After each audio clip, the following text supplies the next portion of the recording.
Savez-vous à quelle grande compagnie de fournisseurs ce petit commerce ici sur une rue de Brassard s'alimente pour vous offrir tout son stock?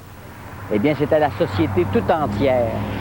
Riche au point de jeter parfois ce qui est encore bon ou à tout le moins récupérable.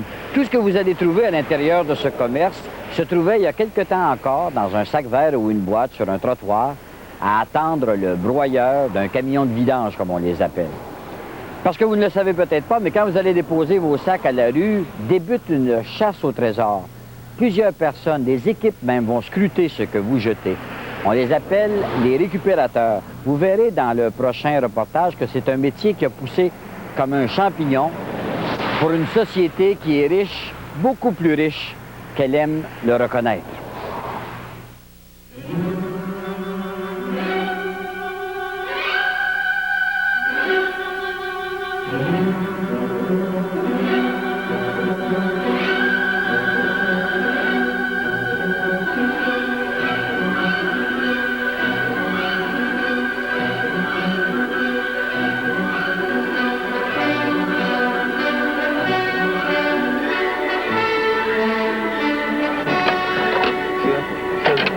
Surprise! Eh oui. Eh ouais. Les outils. C'est effrayant, hein? C'est effrayant comment est-ce que le monde jette des bonnes affaires. C'est vrai. Là, c'est le bureau, la radio, la pharmacie, l'horloge qui m'intéresse pour le moment. C'est un tour relativement intéressant, ça.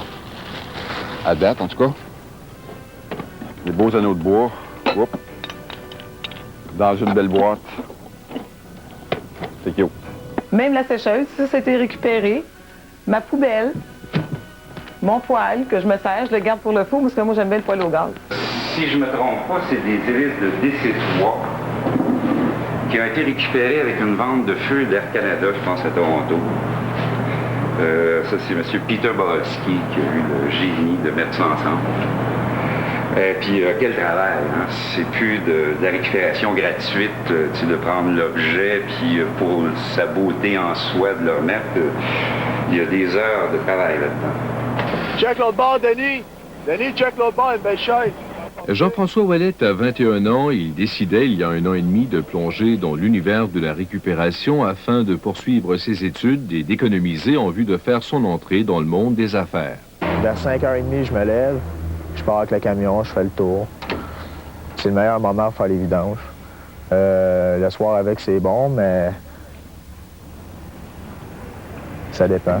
C'est parce que le monde sort les vidanges le matin, puis le soir, le monde est encore réveillé, on est porté à les déranger. Puis souvent, on peut se faire harceler verbalement. C'est pas drôle, c'est une job quand même, c'est pas mal ingrat. T'sais, on se fait traiter de volant, on se fait traiter de vidangeur. Dans le fond, moi, j'étais un bon gars. J'étais étudiant, j'ai été dans les bonnes institutions. J'ai été au Collège Notre-Dame, j'ai été au Collège Marie-Victorin. Là, je suis présentement à l'UQAM en sciences politiques. Je suis pas un vidangeur, mais c'est une façon de gagner ma vie. C'est bon vers le premier coup, la première fois, vers les 7h30, 8h. Tu vas en ramasser. Ça, c'est pour ceux qui sont de bonne heure. Bon. Après ça, vers les 10h, 10h30, ça, c'est pour ceux qui reviennent du théâtre ou une petite soirée au restaurant. Là, ils reviennent, là, ils sortent le choses. Puis aussi, le matin, à partir de 5h30 jusqu'à 7h, il y en a beaucoup avant d'aller travailler, ils sortent le choses.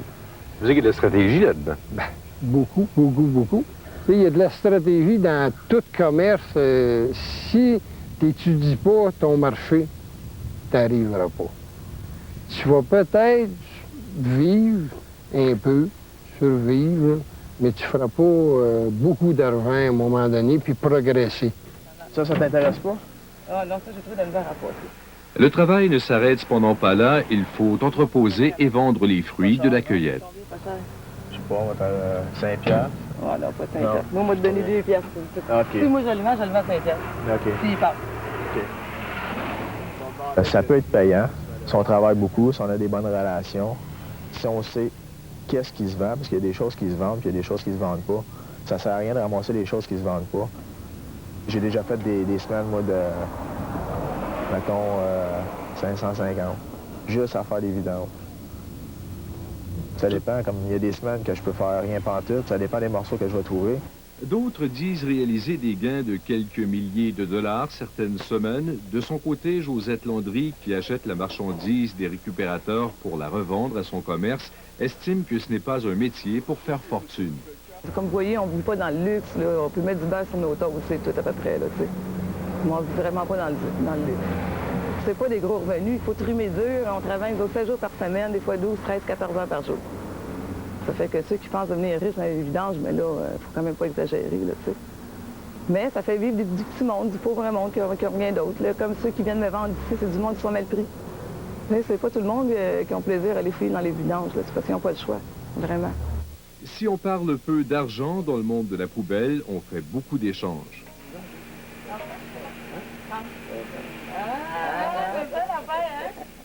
Mettons que moi, il ne m'intéresse pas personnellement, mais je connais quelqu'un qui va l'intéresser. Je vais le changer, je vais appeler mon oncle, l'autre va me l'échanger contre d'autres choses. Fait que finalement, ça fait une chaîne. C'est vraiment un monde, hein? Oui, oui, c'est un monde. Moi, je dis qu'il y a un réseau là-dedans. C'est peut-être, le monde, on n'est peut-être pas conscient, mais c'est vraiment un réseau qui se fait. C'est vraiment un réseau qui se forme. Ça part des marchés aux puces, des ventes de garage, des récupérateurs. Il y en a que j'ai vu qui se promènent rien qu'avec des produits électroménagers, ramassant avec les laveuses, sécheuses, poêles, frigidaires.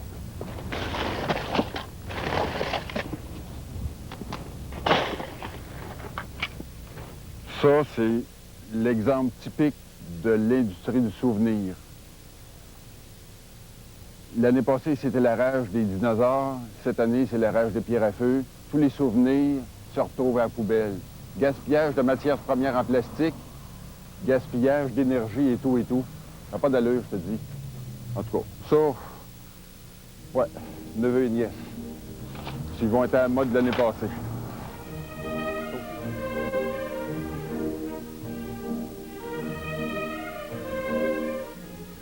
Michel Bourassa, qui fait la cueillette à bicyclette dans les ruelles de Montréal et qui écoule sa marchandise en tenant des ventes de garage, parle d'échange de biens, mais également de services. Par exemple, j'ai un réparateur qui répare tout ce que je trouve d'électronique. Ça passe par ses mains. Il me dit, c'est beau. Il me dit, c'est à réparer. Il les répare. Génial, le gars. Puis je le paye en matériel électronique. Tout ce que je trouve d'ordinateur, intact ou déboîté, les plaques de semi-conducteurs, les plaques de circuits imprimés, mettez-en. Tout ce que je trouve concernant l'électronique, je lui donne, puis c'est son salaire. Ton gardien n'est pas dans le milieu. Ça, c'est mortel. Michel Bourassa et André Parenteau se sont connus en faisant la cueillette. C'est la passion pour le hockey sur table qui a amené André dans les ruelles de Montréal. Lui, qui collectionne et fabrique des jeux, a découvert une véritable mine d'or dans les poubelles. Je me suis mis à aller fouiller dans les ruelles. Puis là, bon, je me suis aperçu vite qu'on ne trouvait pas juste des jeux. Puis je me suis mis à ramasser toutes sortes de choses. Mais le principal attrait pour moi, ça va en fonction de fabriquer des jeux. Vous en avez récupéré combien à peu près des jeux? Ah mon Dieu!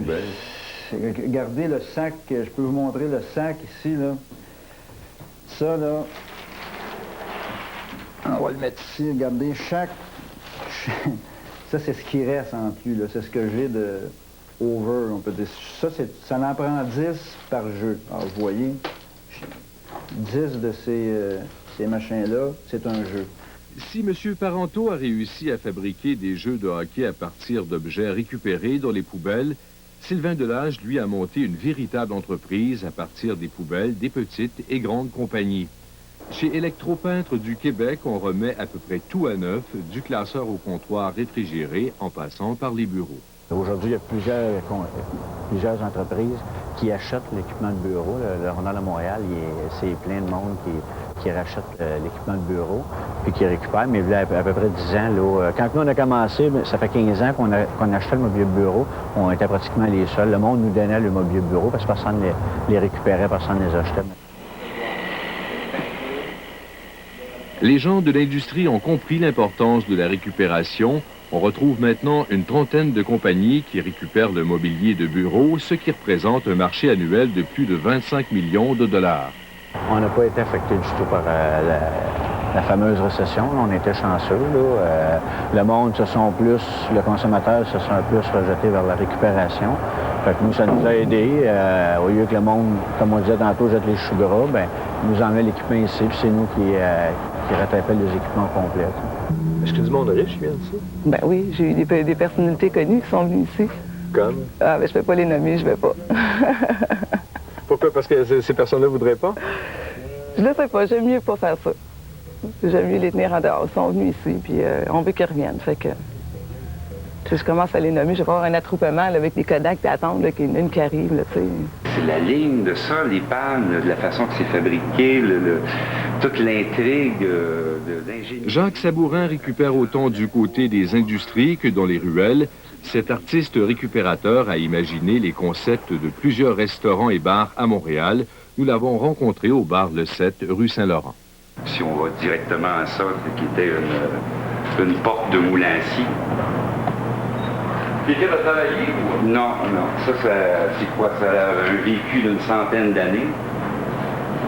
Ah, c'était le flash de retrancher une partie de ça avec l'espèce de zipper qui est dedans. On voit ce que les billes de bois ont fait une espèce de chamblé dedans. C'était un moulin à scie qui était démoli depuis, oh mon Dieu, une dizaine d'années. Ça traînait par terre. J'ai eu la vision. J'ai trouvé ça extraordinaire. Même être peintre moi-même, je serais jaloux de pas l'avoir fait. Sérieux, là. Vous avez à côté une grande salle? Ouais, ça c'est trouvé tel quel un vidange. Ça c'est vraiment une phase de vidange. C'est un petit côté mi-anthropologue, mi-artiste récupérateur. Si je regarde, surtout dans l'époque des déménagements, c'est fou ce que les gens jettent. Des choses qui n'osent pas donner parce que l'étrangeté de l'affaire. Alors oui, c'est comme l'agrandisseur qu'on voyait tantôt. Il est mal à l'aise avec ça, c'est surtout Monsieur Tout-le-Monde. Alors donc, on retrouve des objets, des fois de grande valeur, qui sont là. C'est des soirs miraculeux. Des soirs là, que tu es débordé, tu es obligé d'utiliser ce que j'appelle, moi, le plan mise de côté. Alors, il faut que tu amènes tes cadenas, parce que là, à un moment donné, tu vois, admettons, telle chose, alors tu n'as pas le temps de tout ramener. Alors, tu barres en sachant où il est, puis là, tu dis, je vais revenir plus tard pour que personne ne le prenne. Bon, c'est le plan mise de côté. Des fois, tu es débordé. Pour nous, l'apocalypse, c'est quand on entend le camion qui fait... Pour nous autres, ça veut dire le grand magasin femme, puis il y a probablement beaucoup de choses encore qui sont là-dedans, qui sont parties à tout jamais. J'entends mes compétiteurs, c'est-à-dire les vidangeurs.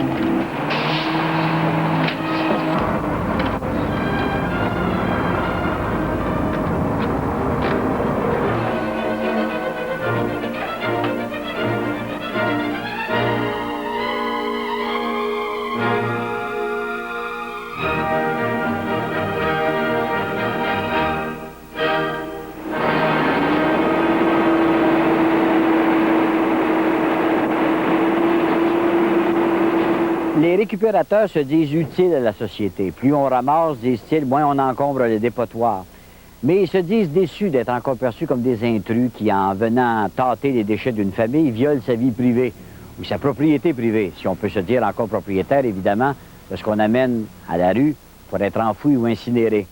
Bref, ils préfèrent les gens qui collaborent à une réutilisation de leurs déchets. Des gens qu'ils disent conscients que dans une société où la richesse est inégalement répartie, il est tout à fait normal que ce qui n'est plus bon pour l'un le soit encore pour un autre.